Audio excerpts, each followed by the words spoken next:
Malaya ka na. Tatlong salita na nagsimula sa katagana. Mahal kita. Pero bakit ngayon gusto mo nang kumawala? O hindi naman kaya, bakit ganun? Ngayon gusto mo nang magpalaya.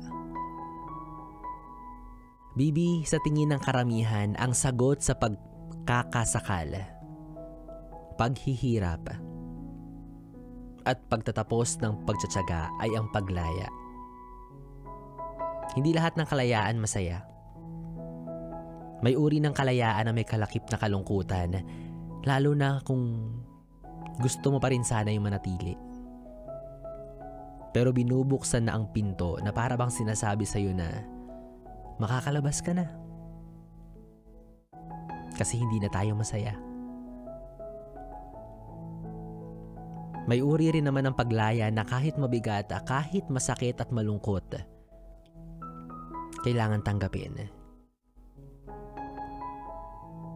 Kasi kahit na itanggi nyo yung katotohanan na hindi na kayo okay, hindi na kayo nagtutugma, hindi malabong darating rin sa oras na kusa nyong mararamdaman yung pagod at pagkasawa. Na parang nakulong kayo sa isang kahon, tapos paglaya lang yung tanging naiwan na solusyon.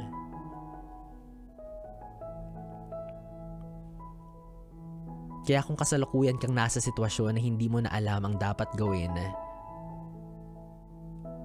Bibi, baka kalayaan na yung sagot. Tandaan mo, kung kalayaan na magpapasaya sa inyo, kahit masakit, ibigay mo. Para sa taong minsan ay minahal mo, at para na rin sa sarili mo.